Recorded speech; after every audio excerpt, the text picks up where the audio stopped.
respondiendo preguntas a los seguidores de Verdad Estelar.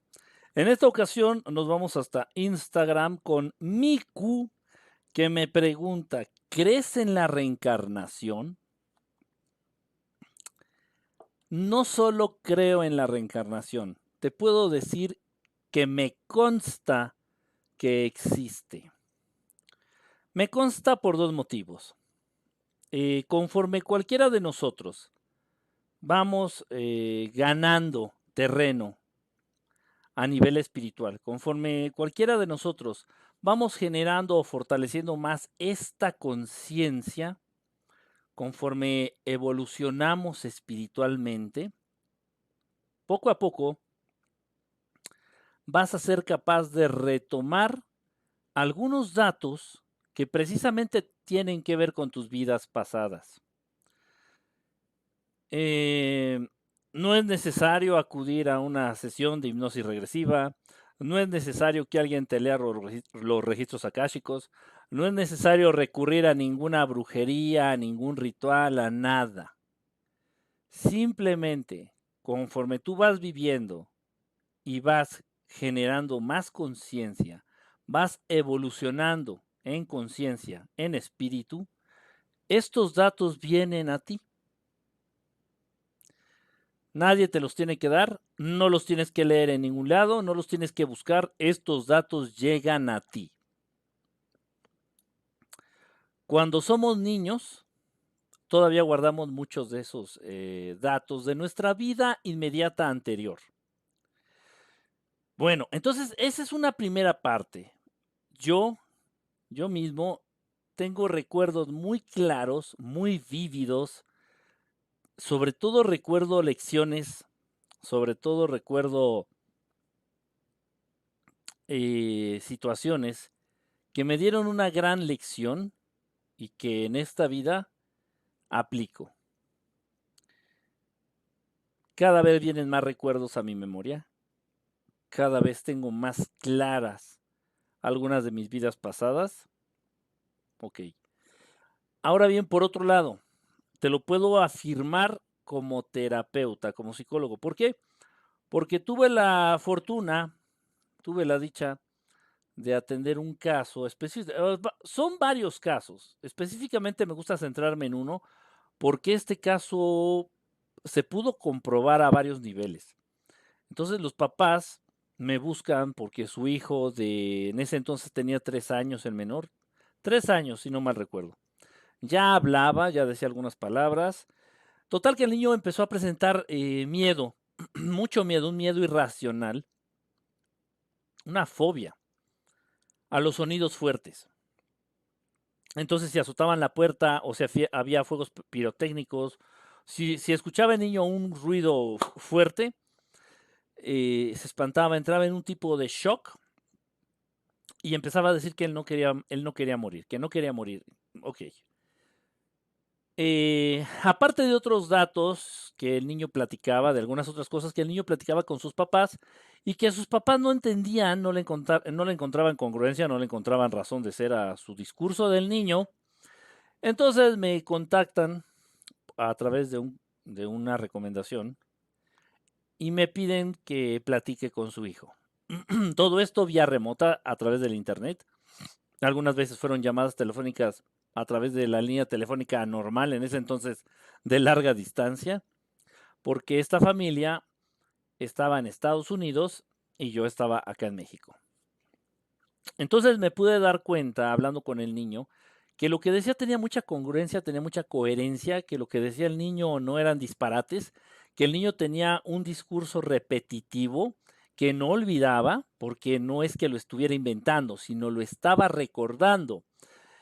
Para no hacer larga la historia, este niño estuvo adentro de las torres. Fue uno de los muchos trabajadores, fue una de las muchas personas que estuvieron dentro de las torres gemelas cuando se desplomaron.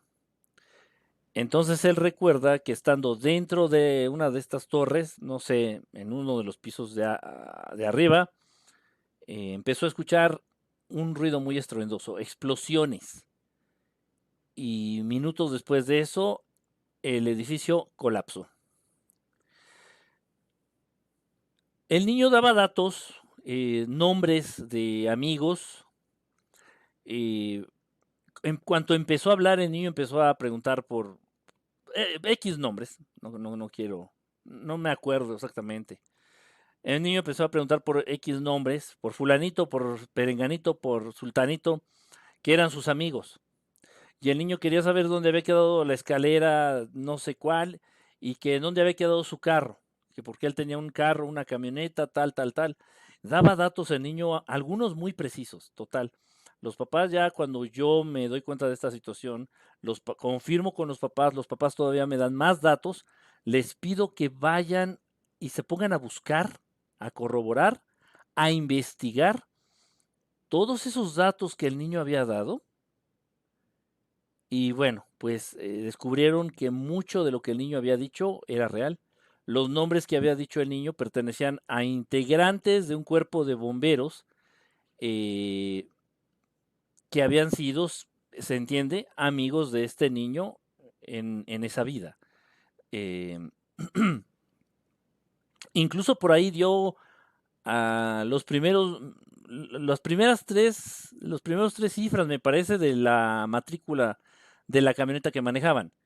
Y de alguna manera los papás descubrieron que esa matrícula sí existía y que pertenecía precisamente a ese cuerpo de bomberos, allá en la ciudad de Nueva York. Obviamente los papás entendieron que el niño no estaba loco.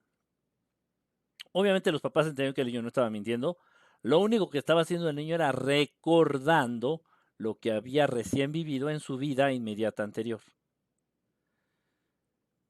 El niño creció, yo dejé de tener contacto con la familia, todavía después de que atendí al niño, platiqué con él, todavía 4 o 5 años después seguí platicando con los papás, seguíamos siendo amigos a través de Facebook, si no mal recuerdo. El niño conforme fue creciendo fue perdiendo estos recuerdos, que es de lo más normal. Todos ustedes, cuando tenían 2 o 3 años, recuerdan, todavía traen recuerdos de su vida inmediata anterior. Tus hijos, si ves que de repente tu hijo, ay, es que yo tengo un coche verde grande, que hace mucho ruido. O sea, no lo tires de a loco. No estás diciendo estupideces ni tonterías. Si el niño lo dice es por algo. Y si es un discurso repetitivo, que siempre lleva la misma lógica, pues hay que poner atención. Y no estoy diciendo precisamente que sea algo malo, no. Sino que puede llegar a ser un recuerdo de su vida inmediata anterior. Entonces, bueno, y casos así hay muchos, muchos, muchos. Y todos ellos precisamente se han estudiado y se ha descubierto eso, se han llegado a estas conclusiones cuando se trata de niños. Repito, porque los niños todavía recuerdan sus vidas, su vida inmediata anterior. En fin, bueno. Pero ¿cómo podremos tener certeza de todo esto? Cuando lo volvamos a vivir. Pero Quique, ya el día que yo me muera y vuelva a reencarnar me va a pasar lo mismo, no me voy a acordar. Por eso es que te invito en esta vida a evolucionar, a alcanzar un grado, un nivel de conciencia importante para que empieces a recordar datos de tus vidas pasadas. Bueno, hasta aquí dejo esta respuesta. Gracias por suscribirse. Si todavía no lo has hecho, no sé qué esperas. Y bueno, espero que compartan el canal. Gracias por seguirme y nos vemos en la próxima. Bye.